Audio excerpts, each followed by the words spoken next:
వచనాలు చదువుకుందాం.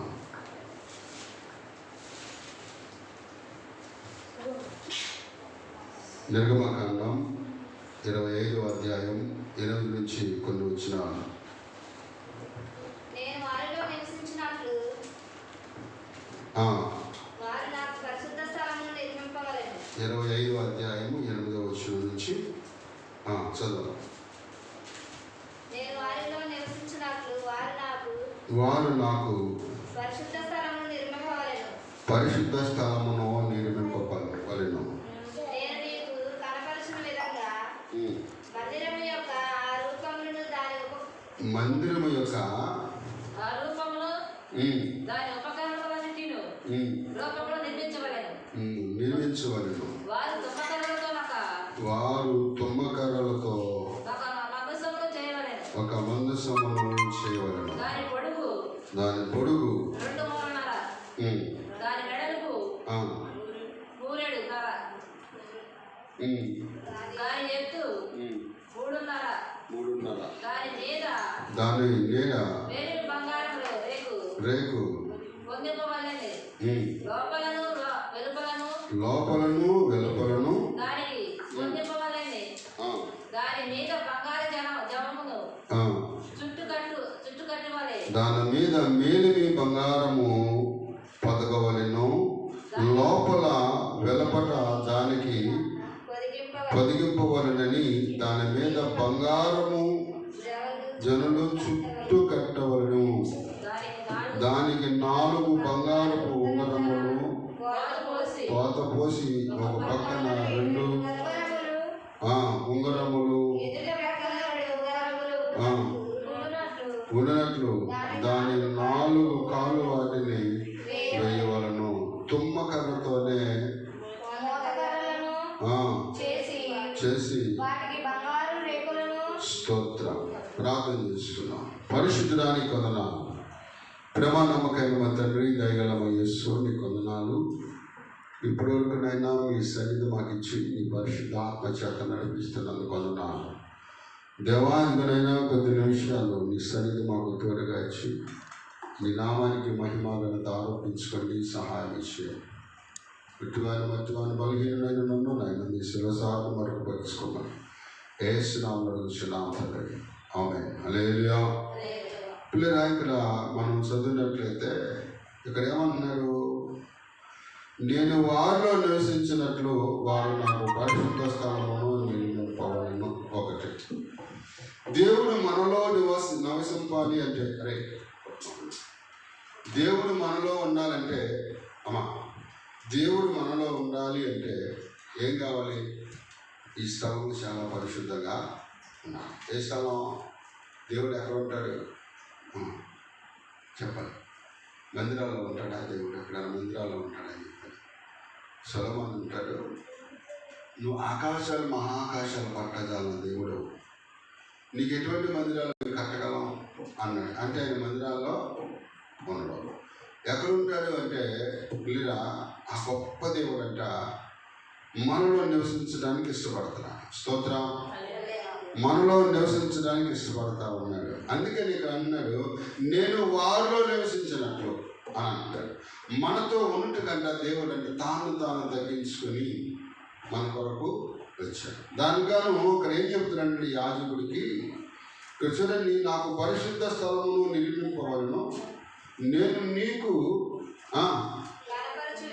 కనపరచు విధముగా మందిరము యొక్క ఆ రూపమును దాని ఉపకరణలన్నీ వారు తుమ్మకర్రతో నాకు ఒక మందసమును చేయవలను. దాని పొడుగు 2 మూరన్నర, దాని వెడల్పు 3.5, ఎత్తు 3.5. స్తోత్రం. దేంతో చేయమంటున్నాడు? ఇప్పుడు మందిరం అంటే పరిశుద్ధ స్థలం అంటే మనకు అర్థమైంది. మందిరం అంటే ఈ మందిరము పరిశుద్ధంగా ఉండాలి. వినాలి, ఈ మందిరం పరిశుద్ధంగా ఉండాలి. మన హృదయం అనే మందిరం కూడా చాలా పవిత్రంగా ఉండాలి. ఉంటేనంటే ఇక్కడ ఏం చేస్తాడంటే మందిరంలో ప్రతి వస్తువు దేవుడు చెప్తున్నాడు తుమ్మకర్రతో చేయవలెను అన్నాడు. తుమ్మకర్ర ఎక్కడ దొరికింది? ఎక్కడైనా తుమ్మకర్ర దొరికిద్దా? తుమ్మకర్ర అంట పుచ్చుపట్టదంట. అమ్మా, తుమ్మకర్ర పుచ్చుపట్టదో, దానికి ఏ విధమైన చలనమో ఉండదు. ఎన్నాళ్ళైనా చాలా గట్టిగా ఉంటుందంట. అయితే పిల్లరా, దేవుడు అంటా ఉన్నాడు, దేవుని మందిరములో ఉండేవారు స్థిరమ కలిగిన వారిగా ఉండాలి. లోకాశలు లేకుండా, పుచ్చు పట్టకుండా, దుమ్ము పట్టకుండా, ధూళి పట్టకుండా ఎలా ఉండాలంటే పవిత్రంగా ఉండాలి. దేవుని మందస్సాన్ని దేవుడంట తుమ్మకర్రతో తయారు చేయమన్నాడు అని అంటే పిల్లరా, ఈ మందస్సము మనమే. ఈ మందసము, ఈ తుమ్మకర్ర మానవుడికి గుర్తుగా ఉంది. ఈ తుమ్మకర్ర తీసుకొని మరి ఏం చేయమంటున్నాడు? ఎక్కడికి తీసుకురామంటున్నాడు? ఈ తుమ్మకర్రని ఎవరికి చెప్తున్నాడంటే యాజకుడికి చెప్తున్నాడు. తుమ్మకర్రతో మీరు నాకు ఒక మందస్సమును మీరు నిర్మింపవలను అంటున్నాడు. మందిరంలో ఆ దినాల్లో పాత నిబంధన కాలంలో ఎటువంటి పులిపీటి చేయాలన్నా తుమ్మకర్రే. షోక్గా ఇప్పుడు ఏం చేస్తున్నారంటే టేకర్రలు పెట్టి దానికి పాలిషులు వేసి గుమ్మాన్ని గోడనంట తుమ్మకర్రే పెట్టాలంట. ఇప్పుడంతా ఏమైందంటే కానుకలు పెరిగే కొందే బడాయి పెరుగుతూ ఉంది. స్తోత్రం చేద్దామా? అయ్యగారుల కంటే కానుకలు పెరిగే కొందే బడాయి పెరుగుతూ ఉంది. దేవుని చిత్తాన్ని పక్కన పెడుతున్నారు, వాళ్ళు ఉద్దేశాలు నెరవేరుస్తున్నారు. అయితే మీరు దేవుని చిత్తాన్ని జరిగించేవారు కావాలి. నీ సొంత నిర్ణయాలు ప్రభు దగ్గర పనికిరావు. నీ సొంత ఆలోచనలు ప్రభు దగ్గర ఏమాత్రం కూడా పనికిరాదు. తెలియక మందిరం కట్టేటప్పుడు ఒక ఆయన నాకు సలహా ఇచ్చాడు. పులిపేట ఎటు ఉండాలి? మధ్యలో ఉండాలి, అటుపక్క ఉండాలి, ఇటుపక్క ఉండాలా? అమ్మా, ఎటు పక్కన ఉండాలి? అయ్యో, ఇప్పుడు పులిపీటిది బలిపీఠం. ఈ బలిపీఠం మధ్యలో ఉండాలా, అటుపక్క ఉండాలి, ఇటుపక్క ఉండాలా? సరే, మన మందిరం కట్టేటప్పుడు ఎవరైనా వాస్తువు పిలిచామా? అంత ప్రార్థన పూర్వకంగానే చేసాం. ఏ కిటికీ ఎక్కడ ఉండాలి, ఏ గుమ్మం ఎక్కడ ఉండాలి అని ప్రార్థన పూర్వకంగానే చేసాం. అయితే పిల్లగా ఒక మందిరంలో చాలా క్రితం అయ్యగారు ఇట్లా మనలాగే 2 గుమ్మాలు ఉన్నాయి. 2 గుమ్మాలు అంటే తూర్పు గుమ్మం ఏది? అది మనం రెండింటికి రుబ్బెలు కట్టామా? ఓపెనింగ్కి ఇటు రుబ్బెలు కట్టాం, అటు రుబ్బెలు కట్టాం. ఆయన ఏం చేసాడు? ఈ తలుపు మూసేసి ఈశాన్య మూలలో ఉన్న తూర్పు దిక్కునున్న ఆ గుమ్మానికి రిబ్బన్ కట్టి అయ్యగారు ఖర్చు చేయండి అన్నాడు. అలేదుగా, అయ్యా ఎందుకు మూసేవన్నా? అది అట్లా మూయమన్నారండి అంటాడంటే దేవుడి ఉద్దేశాలు, దేవుని సంగతులు తనకు తెలియదు. దేవుడి ఉద్దేశాలు తెలిసిన వాడు ఏం చేస్తాడంటే మందిరంలో ఏది ఎక్కడ ఉండాలో, ఇంటిలో ఏది ఎక్కడ ఉండాలో చెప్తాడు. ఒకసారి నాకు తెలిసిన దైవజనులు ఉన్నారు. వాళ్ళు ఇల్లు మారారు. ఇల్లు మారిన తర్వాత నన్ను ఇంకొక అయ్యగారిని పిలిచారు వాక్యం చెప్తాడు. సరే, నాకంటే ముందు గౌరవ వాక్యం చెప్పాడు, వెళ్ళిపోయాడు ఆయన. ఈ వాక్యానికి ముందు ఏం చేసిందంటే ఇల్లంతా చూసి, అయ్యా బీరు ఇక్కడ పెట్టండి, మంచినీళ్ళు కొండకి పెట్టండి అని చెప్తున్నాడు. అంటే అయ్యగారులే వాస్తువు చూస్తూ ఉన్నారు. హల్లెలూయా. అంటే ఈ వీళ్ళకి నిజమైనటువంటి మార్పు అనేది, నిజమైన దేవుడు ఇంకా వారిలో నివాసం చేయాలి. నేను వారిలో నివసించినట్లుగా నాకు ప్రత్యేకమైన స్థలాన్ని ఏర్పాటు చేయాలి. ఆ స్థలంలో ఏముండాలి, ఏముండకూడదు అది దేవుడు నిర్ణయం చేయాలి. ఏది ఎక్కడ పెట్టాలో, ఏది ఏం చేయాలో దేవుడి దాని నిర్ణయం చేయాలి. దేవుడు సమస్తము మనకు బయలుపరుస్తుంది. ఇప్పుడే అంటే నువ్వు దేవుని చిత్తానుసారంగా నడిచినప్పుడు దైవజనుడికి ఇక్కడ బయలుపరుస్తున్నాడు. మందిరంలో ఈ తుమ్మకర్రతో చేయాలన్నాడు. ఈ తుమ్మకర్ర ఎక్కడ ఉంటుంది, ఏ విధంగా ఉంటుంది అని ఆలోచన చేస్తే ఈ తుమ్మకర్ర అంట ఎక్కువ శాతం మడుగుల్లో, బురదల్లో ఉంటుంది. చూసారు ఎప్పుడన్నా? మడుగుల్లో, బురదల్లో ఉంటుంది. ఈ తుమ్మ చెట్టు అన్ని చెట్టులతో అల్లుకొని ఉంటుందంట. అంటగా అన్ని చెట్టులతో అల్లుకొని ఉంటుంది. అంటే లోకానుసరమైన పరిస్థితులన్నీ ఎక్కడుంటాయి అంటే ఆ తుమ్మ చెట్టు చుట్టూ కమ్ముకున్నాయి. సరే దేవుడు పంపాడు, అబ్బాయి మనం ఆ తుమ్మకర్రని కొట్టి తీసుకురండి అన్నాడు. వెళ్ళాడు. వెళ్ళా తుమ్మ కొట్టు చెట్టు అంట కొడితే అంట రావట్లేదంట. భూభాగానికి కొట్టేసాడు దాన్ని. కొట్టేసిన కూడా అది ఏమవుతుందంటే ఆ మడుగుల నుంచి బయటికి రావట్లా, ఆ బురదల నుంచి బయటికి రావట్లేదు. కారణం ఏంటంటే ఆ చెట్టు కొమ్మ కంటే అనేకమైన కొమ్మలు అల్లుకొని ఉన్నాయి. స్తోత్రం చెబుదాం. అంటే లోకానుసరమైన బురదల నుంచి నువ్వు రావాలంటే కొన్ని లోకానుసరమైన బంధాలు తెచ్చుకోవాలి. ఈ తుమ్మకర్ర మనతో పోల్చాడు దేవుడు. ఈ తుమ్మకర్రని అడుగు భాగం వరకు తెంపారంట. కానీ ఏమైందంటే అది రావట్ల మడుగులో నుంచి. అప్పుడు ఈ పనివాడు యాజకుడు ఏం చేశాడు, కత్తిర ఒకటి తీసుకొని దాని చుట్టూ ఉన్న కొమ్మలన్నీ కత్తిరించాడంట. ఏ చుట్టూ? తుమ్మ చెట్టుకున్న చుట్టూ కొమ్మలన్నీ కత్తిరించేస్తే అప్పుడు మడుగులో నుంచి బయలుదేరిందంట. స్తోత్రం, హల్లెలూయా. వాక్యం అనే ఖడ్గంతో చెప్పాలి. దేంతో? వాక్యం అనే ఖడ్గంతో నువ్వు దేవుని సన్నిధానంలో కత్తిరించబడాలి. ఏం చేయాలి? కత్తిరించబడాలి. లోకానుసారము నీలో నుంచి తొలగిపోవాలి. లోకానుసారమైన ఆచారాలు పోవాలంటే మనం ఎవరి ఎదుటికి రావాలి? ఈ తుమ్మకర్రతో ఎందుకు చేయమంటున్నాడంటే తుమ్మకర్ర చాలా శ్రేష్టమైనది. తుమ్మకర్ర బాగా ఎండిపోయిన తర్వాత దానికి మేకొట్టండి దిగిద్దాము. తుమ్మకర్ర కూర్చుబాటలో, తుమ్మకర్ర పగల్లో అది ఎన్నాళ్ళు నాట చలనం లేని దానిగా ఉంటుందంట.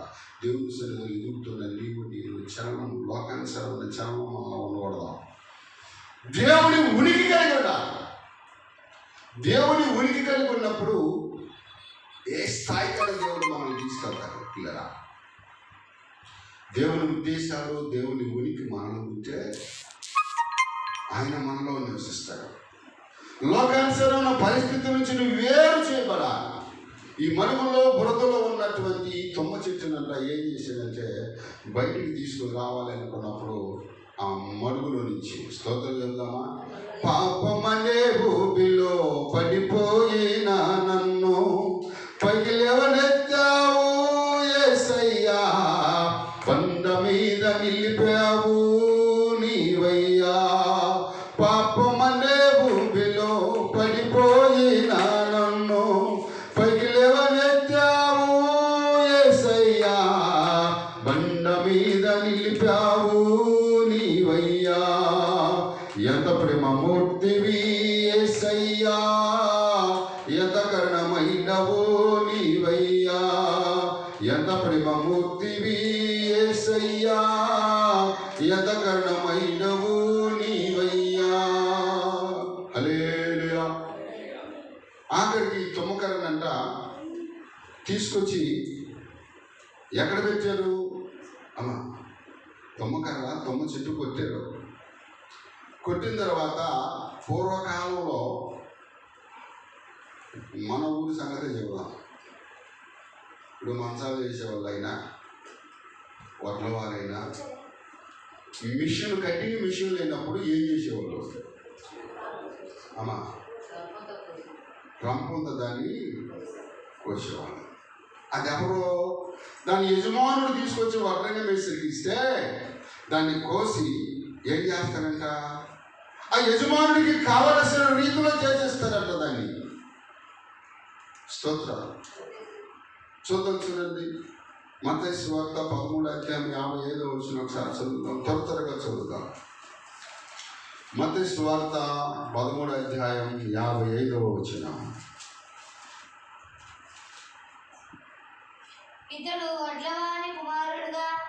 ఇతడు వడ్లవాని కుమారుడు కాడా? అతని తల్లి పేరు మరియ కాదా? యాకోబు యేషోబు ఇతని సోదరులు కాదా? మనతోనే ఉన్నారు కదా. ఇతనికి ఇంత జ్ఞానము ఎక్కడిది? స్తోత్రం చెబుదామా. ఇక్కడ ఎవరి గురించి మాట్లాడుతూ ఉన్నారు? పరిసయ్యులు, సద్దుకయ్యులు, అక్కడ ఉన్న పెద్దలో యేసు ప్రభువుని ఏమంటున్నారంటే ఆయన జ్ఞానాన్ని బట్టి, ఆయనకున్నటువంటి అక్కడున్న వారు ఏమంటారు, ఇతడు వడ్డల వాని కుమారుడు కాడా అని. యేసు ప్రభు కూడా ఏం చేశాడు?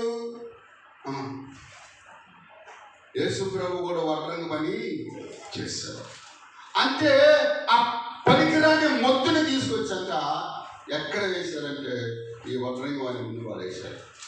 ఈ వడ్రంగి వాని ముందు పడేసినప్పుడు అది గుండ్రంగా ఉన్న ఎట్టన్నాయి పుచ్చంతా చెదలంతా ఆ పుచ్చిపోయిందంతా తీసేసి తను ఏం చేస్తాడంటే బాగు చేస్తాడంట. మన జీవితాన్ని బాగు చేసేవాడు వడ్రంగి యేసు ప్రభు.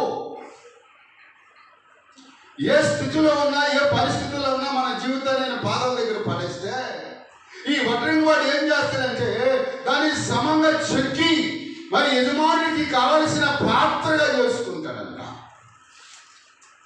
పనికిరాని పాత్రనని నన్ను పారవేయకు యేసయ్యా,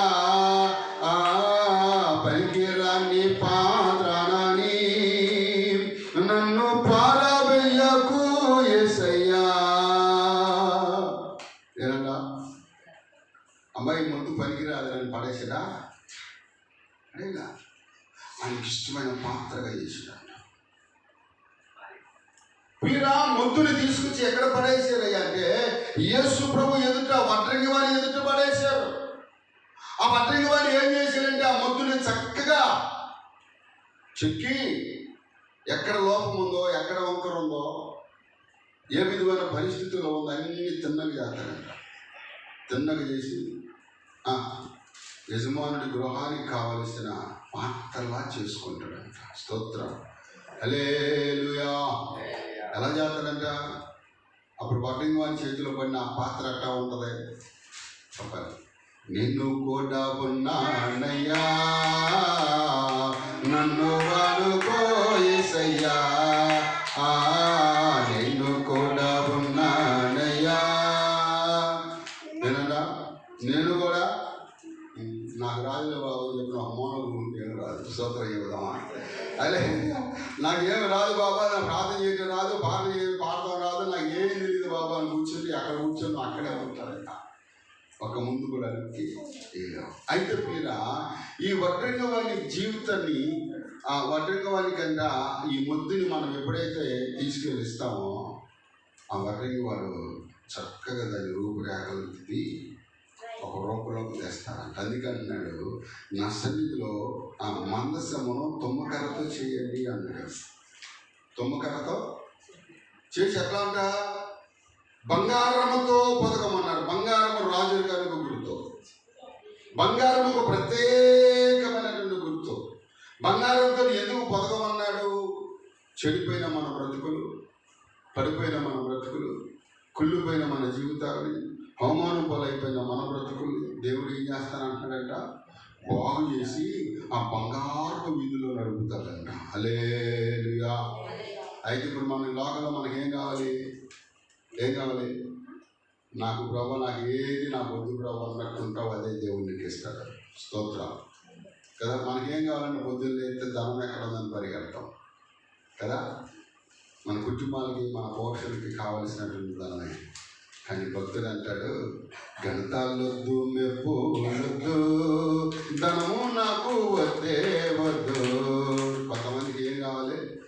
గంటలు కావాలి, గొప్పతనాలు కావాలి.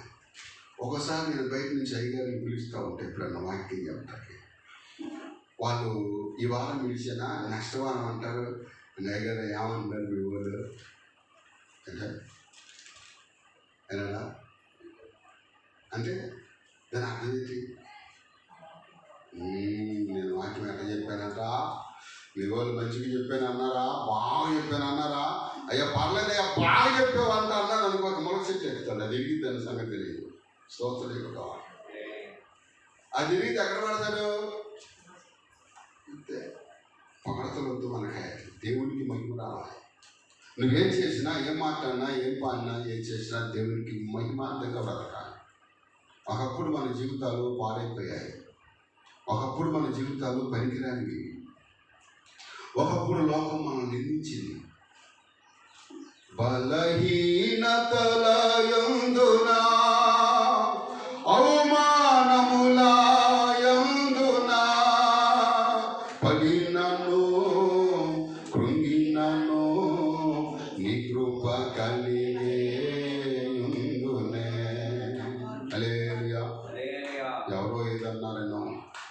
ఏదో చేశారనో లేదా కురిగిపోకూడదు. ఆయన కృపతో నడిచేవారైనా ఉన్నారు. మా పరిస్థితి చూస్తే చాలా దారుణం, చెప్పకూడదు, అయినా సరే చెప్తున్నాను కదా. ఉన్న బలంగా మా ఇల్లు ఖాళీ చేయించి మమ్మల్ని రోడ్డు మీద పెట్టాడు. అతను మేము వాళ్ళ ఇంటి మీద తగాలి కదా. ఒక్క మాట అన్నా, బలగర్వం, ధనగర్వం, అధికార గర్వాన్ని చూసుకుని ఎగిరిపడుతున్నామేమో, జాగ్రత్త. లద్యాలకు ఇచ్చేసాం, వాడుకున్న కరెంటు బిల్లు కట్టేసాం. పక్కన వాళ్ళకి చెప్తున్నాడంట, మాస్టర్ గారు నెంబర్ ఉన్నాయా? స్తోత్రం. నేను అడిగా, ఆయన నన్ను కొన్ని మాటలు అడిగితే నా దగ్గర సమాధానం లేదు. నేను ఆయనకి సమాధానం చెప్పలేకపోయాను. నేను పోలీసు అడిగిన కూడా ఆయన అడిగే మాటలకు నేను సమాధానం చెప్పు, ఇది న్యాయమా అన్నాడు. ఆయన నన్ను తప్పేం అడగల, బాగానే అడిగాడు. కానీ నా పరిస్థితిని బట్టి నేనే మాట్లాడినా. అంటే మనం ఏం మాట్లాడినా ఎదుట వాటికి ముప్పు తగలకుండా దేవుని మహిమార్థమై మాట్లాడాలి. స్తోత్రం. హల్లెలూయా. ఇంకా చేస్తానన్నారు అవలా, అయ్యే స్లాబ్ లేదా పొందాలి. హల్లెలూయా. అయితే పిల్లరా, సమాజంలో ఇలాంటి వారు ఏమనుకుంటారంటే మేము గొప్పవారు అనుకుంటాం. నేనంటాను, అన్నిల కంటే నువ్వే ధన్యుడు. స్తోత్రం. అన్నిల కంటే క్రీస్తుని కలిగి ఉన్నవాడే ధన్యుడు. చెడిపోయిన మన జీవితాన్ని సరిచేయగలరు. ఏ స్థితిలో ఉన్నప్పుడు కూడాను అవమానించిన, నిందించిన, ఏమన్నా చేయండి. స్తోత్రం. నడిచినాను, కృంగినాను, నీకు కలిగే స్తోత్రం. ఆలీలు తిట్టలేక అన్నాడట. నిజమేనండి, ఆయన పాస్టర్ గారు, ఆయనే నాకు ఆయనే కరెక్ట్ అనిపిస్తున్నాడు అన్నాడంట. స్తోత్రం. అంటే మన గురించి మనం గొప్పలు చెప్పుకోకూడదు. ఇతరులు మన గురించి, అది మంచుడే కానీ, చెడ్డడు కానీ, గాలిడు కానీ, దూరుడు కానీ, మన గురించి ఒక సాక్ష్యం చెప్పాలి. బ్రతుల నుంచి వచ్చిన మన బ్రతుకి బయటవాడి సాక్ష్యం చెప్పాలి. మన ఇంట్లో సాక్ష్యం పనికిరారు. మన ఇంట్లో వాళ్ళు ఏం చేస్తారో ప్రేమతో చెప్తారా, మా ఏదో ఆయనలో ఉన్నారు అని అంటారు. అంటే అది బయట వాళ్ళు చెప్పాలి మన గురించి సాక్ష్యం. మన గురించి బయట వాళ్ళకి సాక్ష్యం చెప్తే అది దేవునికి మహిమ. దాన్ని బట్టి బయట వారు మారడానికి అవకాశం ఉంటుంది. అందుకే మన జీవితాన్ని ఎవరి దగ్గర పడేయాలి? పనికిరాని ముద్దులు, ముల తప్పలు తిరిగాం. అప్పుడు బలారదన బాధపడదాం కదా. కుక్క వాలే తిరిగిన నన్ను, పంది వాలే పొరిలిన నన్ను. స్తోత్రం. కొన్ని మనం అంటే వదిలించుకోవడానికి బదులు రాసుకుంటా ఉంటాం. స్తోత్రం చెప్పాలి. కొన్ని వదిలించడానికి బదులు అంటే మనం ఏం చేస్తామంట, రాసుకుంటా ఉంటాం. పంది చూడండి, ఎక్కడైనా తెల్ల గోడ కనపడింది అనుకో, మొదలు నుంచి వచ్చి గోడకి వేసుకొని రుద్దుకుంటుందంట. స్తోత్రం కదా. అక్కడ రుద్దుకోకూడదు, వదులుకోవడానికి చూడాలి. స్తోత్రం. ఈ పవిత్రమైనటువంటి బ్రతుకుని, జీవితాన్ని దేవునికే మనం ఇవ్వాలి. ఒక అమ్మాయిని వడ్రంగి వారి ముందు పడేశారంట తీసుకొచ్చి. చదవండి, యోహాను సువార్త 8వ అధ్యాయం 4, 5, 6, 7 వచ్చిన త్వరగా చదువుతాం.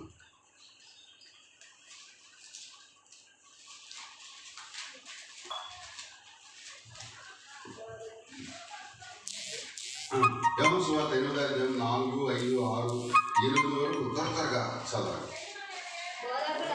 బోధకుడు,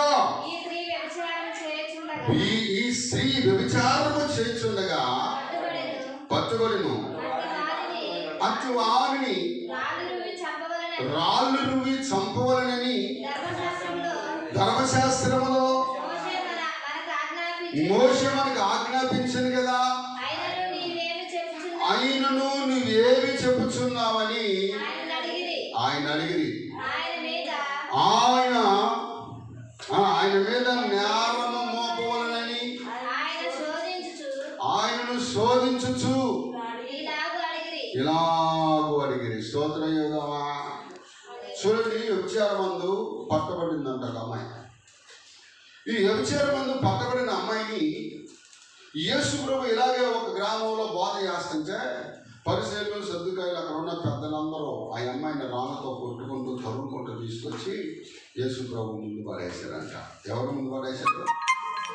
యేసు ప్రభు ముందు పడేస్తే యేసు ప్రభు చెబుతున్నారు, ప్రభువా బోధకుడా, ఈ అమ్మాయి వ్యభిచారం చేస్తుండగా పట్టుబడింది. మన మోసే ధర్మశాస్త్ర ప్రకారం ఈ అమ్మాయిని రాళ్ళతో కొట్టి చంపాలి కదా, మరి నువ్వేమంటావు అని ప్రభువుని శోధించారంట. కానీ ప్రభు ఏమన్నాడు అక్కడ చూడండి,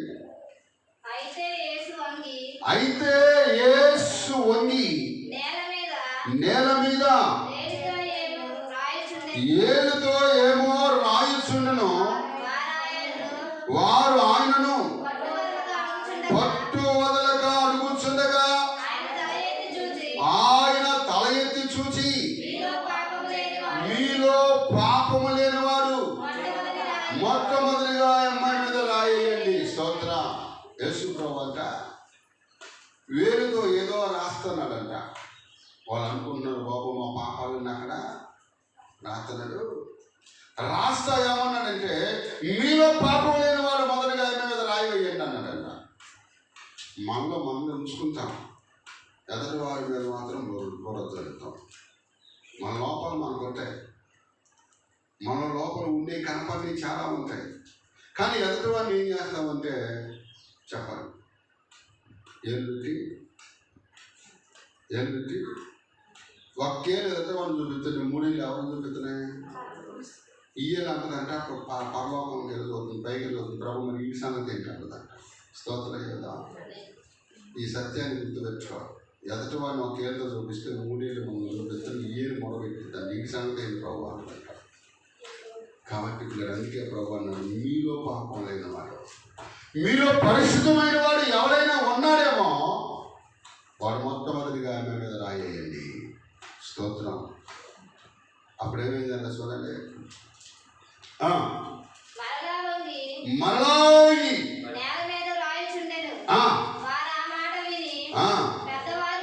పెద్దవారు మొదలుకొని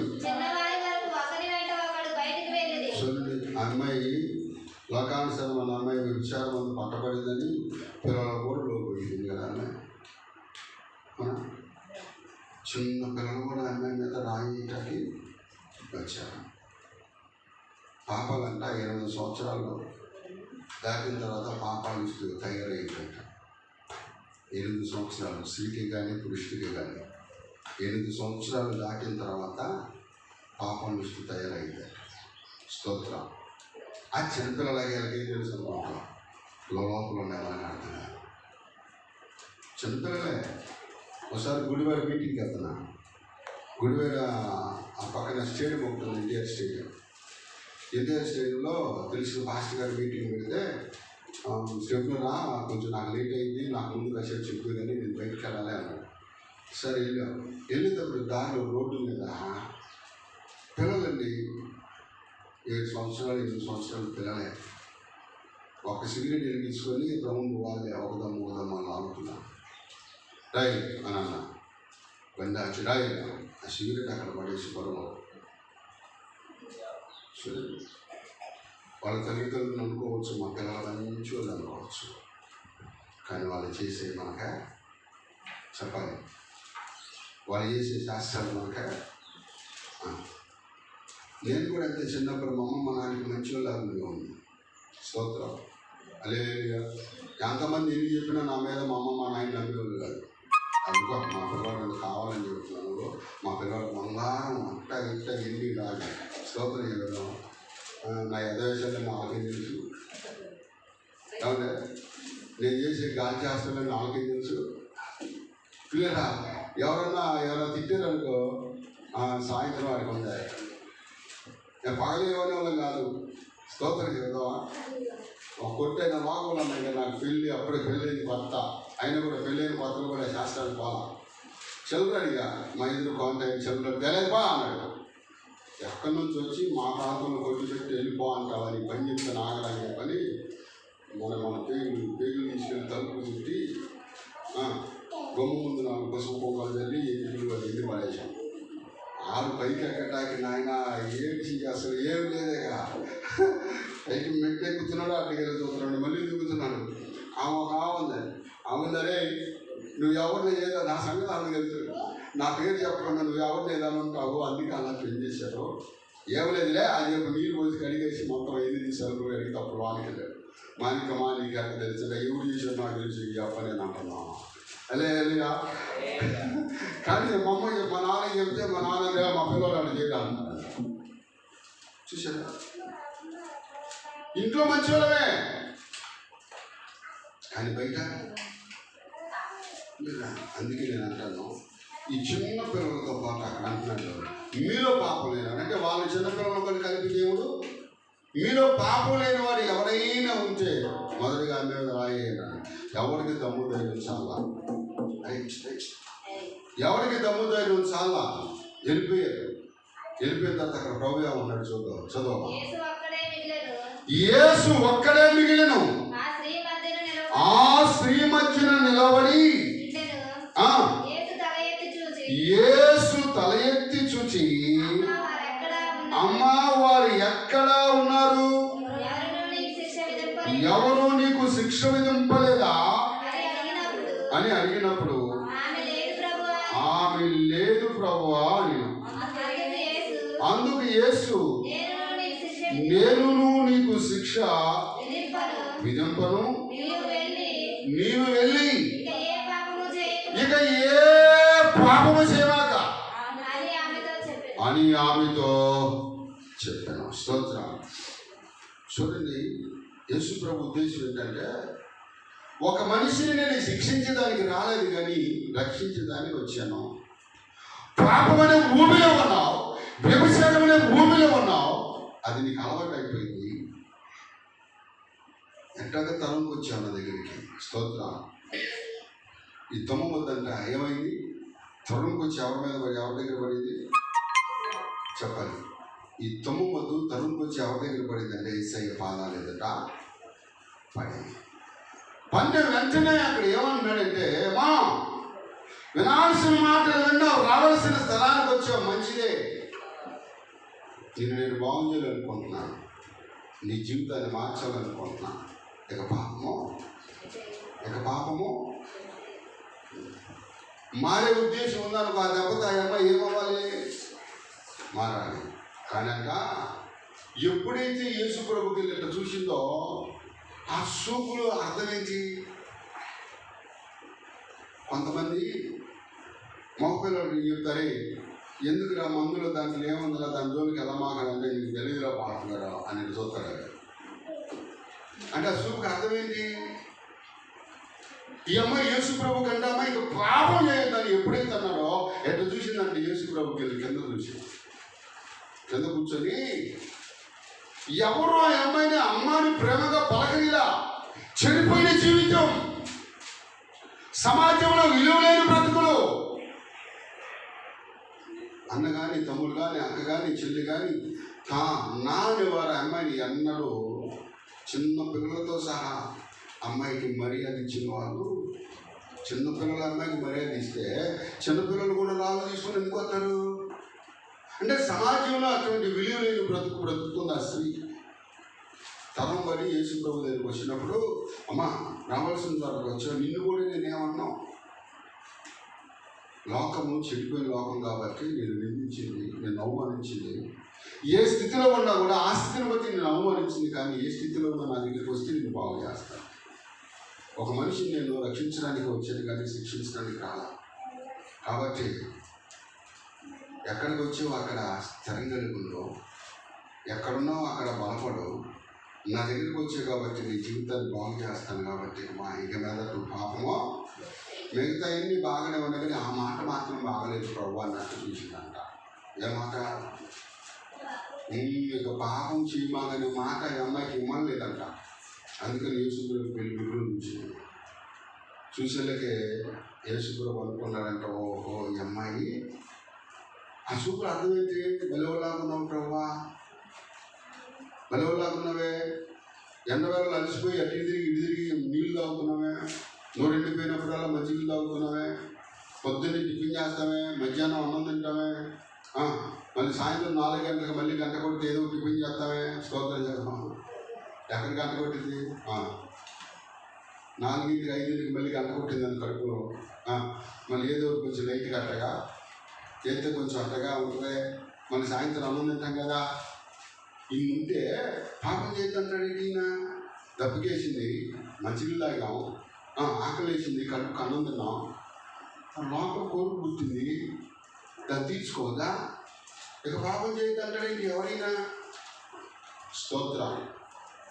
కానీ ఇప్పుడు దేవుడులేరా ఆ అమ్మాయి ఆలోచనలు. కానీ ప్రభు ఏమంటాడంటే, ఇదిగో నువ్వు వడ్డల వాడి ముందుకు వచ్చావు కదా, నేను బాగు చేస్తాను. యేసు ప్రభు ఏమన్నారు?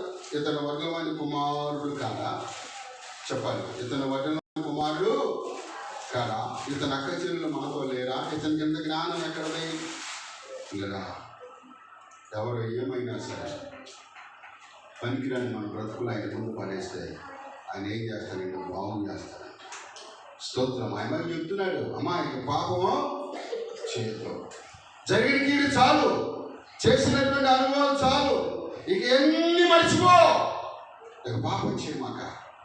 బురద రోత పాత జీవితాన్ని విడిచిపెట్టి నా మార్చిన ఏంటంట, పాత రోత జీవితాన్ని విడిచిపెట్టి నా కొరకు జీవించాను అన్నాడట. హల్లెలూయా, హల్లెలూయా. ఇంకా చూడండి, అటువంటి పరిస్థితుల నుంచి దేవుడు అంటే చాలా మందిని దేవుడు విడిపించినట్లు మనం చూస్తూ ఉన్నాం, ఆయన రక్షించినట్లు మనం చూస్తూ ఉన్నాం.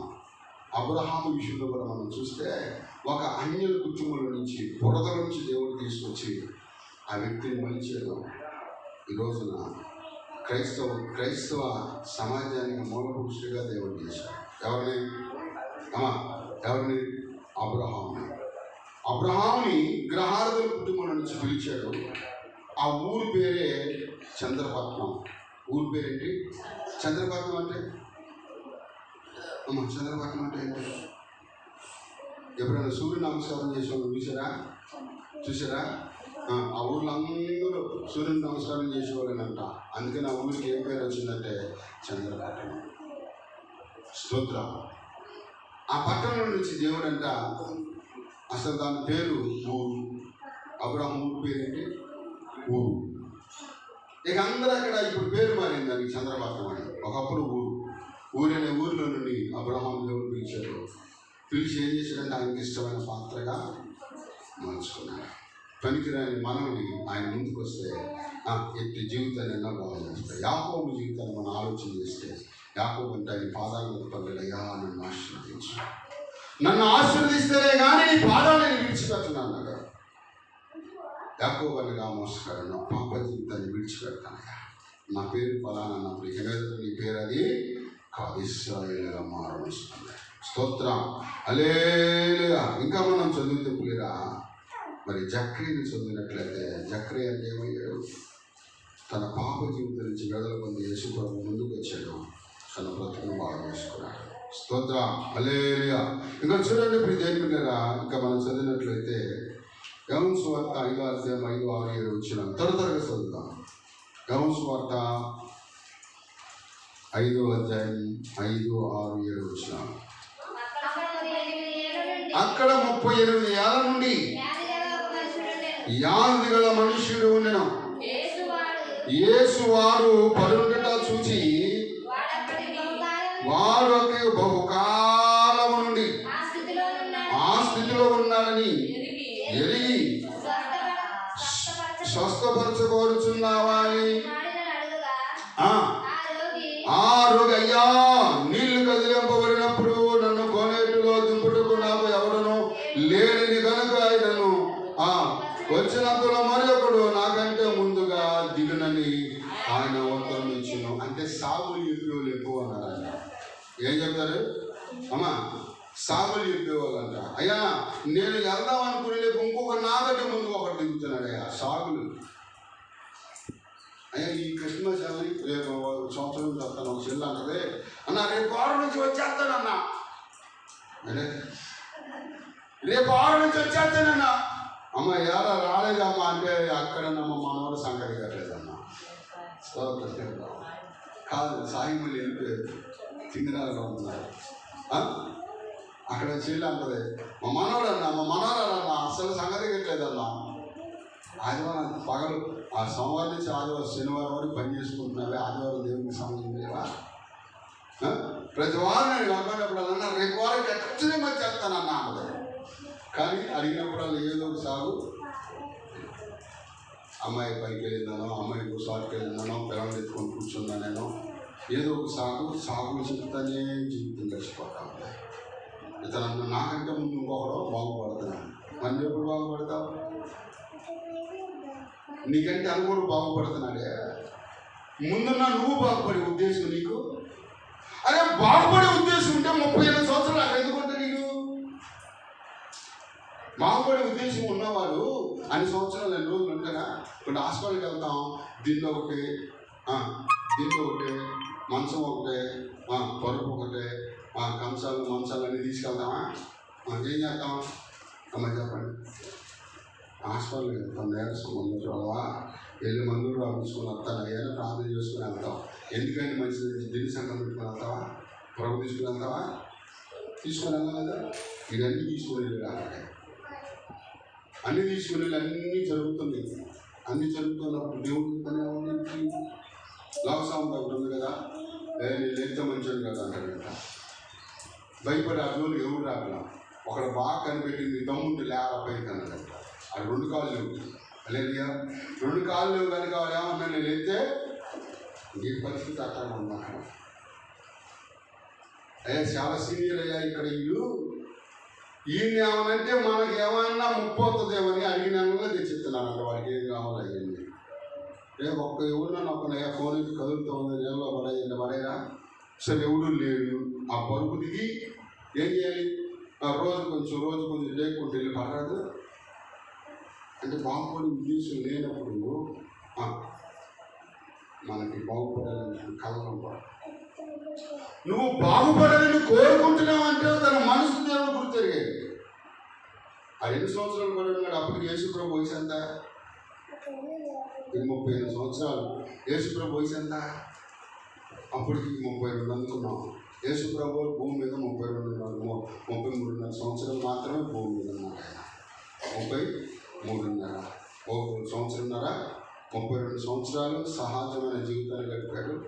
సంవత్సరంన్నర దేవుని పరిచర్య చేశాడు. అంటే యేసు కంటే ఒక కాలం వరకు అక్కడ పడి ఆ వ్యక్తి మనసును గుర్తిరిగిన దేవుడు బాగుపడాలనుకుంటున్నావు అన్నప్పుడే బలవులా ఉన్నావే అని సాగు చెప్తున్నావు. అప్పుడు అన్నాడు, నువ్వు లేచి నీ పరిపెత్తుకున్నాడు అన్నాడంట. స్తోత్రం.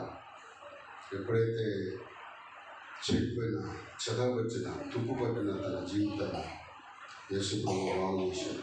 నువ్వు ఏ స్థితిలో ఉన్నప్పుడు కూడా ఆయన ముందుకు వస్తే లే అన్నప్పుడు వెంటనే అయ్యా రేపు 6 ఎక్కుతానన్నాడా?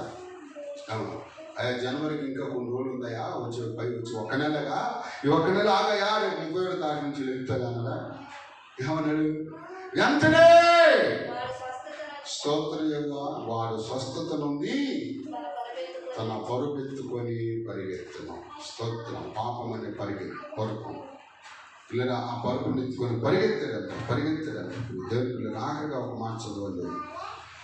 నిర్గమకాండమే 25వ అధ్యాయం 23వ వచనం ఒకసారి చదువుతాం. నిర్గమకాండం 25వ అధ్యాయం 23వ వచనం. మరియు నీవు నాకు తుమ్మకర్రతోనొక బల్ల చేయవలెను. దాని పొడుగు 2 మూరలు, దాని వెల్లడిపు 6, 1 మూరన్నర ఎత్తు. స్తోత్రం. మేలి ఒక బల్ల. ఏం బల్లది అమ్మా? ఏ బల్ల? ఈ బల్లదా? ఈ బల్ల కూడా మనసు ఏ కర్రతో చేసావు, ఇది కూడా ఆ దానితోనే చెప్పు. బైబిల్ పెట్టుకుంటే ఏ కర్ర చేయాలి? స్తోత్రం. తుమ్మకర్రకి చర్మం ఉండదో, తుమ్మకర్ర తుప్పు పట్టదో, తుమ్మకర్ర చాలా గట్టిగా ఉంటుంది. దేవుని ఆరాధించే మనం ఎట్లా ఉండాలి? తుమ్మకర్ర చిగిరించినంత తెలుసా? తుమ్మకర్ర నేను గొప్పవాడిని, మాది గొప్ప కులం, మేమంటే ఏంటనుకున్నాం అందరూ పక్కన పెట్టాడంట దేవుడు. చూడండి ఒకసారి హెబ్రీ పత్రిక 9వ అధ్యాయం, హెబ్రీ పత్రిక 9వ అధ్యాయం 4వ వచనం ఆఖరిగా చదవండి. ప్రార్థన చేసుకున్నాం పిల్లల. హెబ్రీ పత్రిక 4వ అధ్యాయం 9వ అధ్యాయం 4వ వచనం.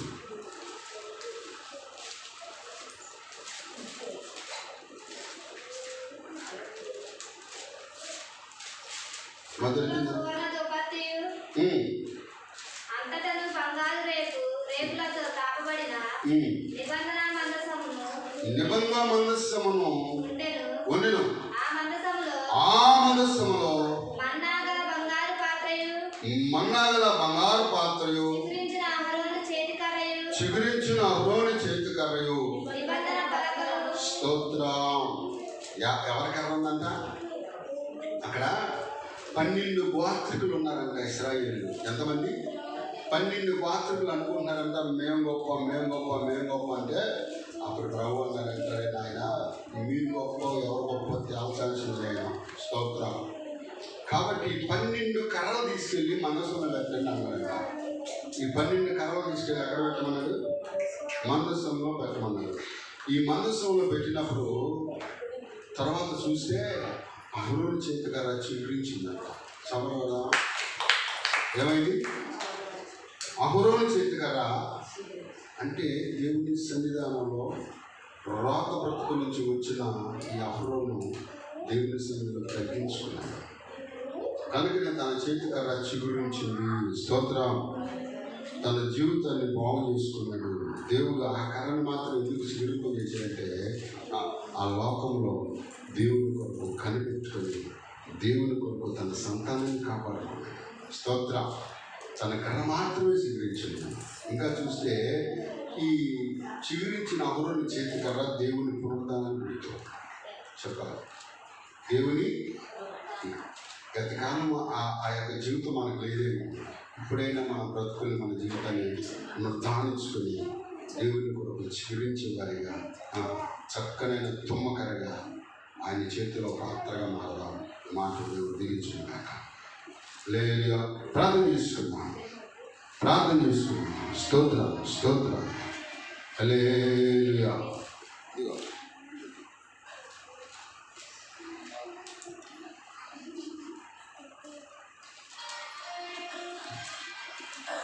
హల్లెలూయా. స్తోత్రము. స్తుతులపైన ఆస్తులైన మా ప్రియ పరలోకపు తండ్రి నీకు వందనాలయ్యా. స్తోత్రం.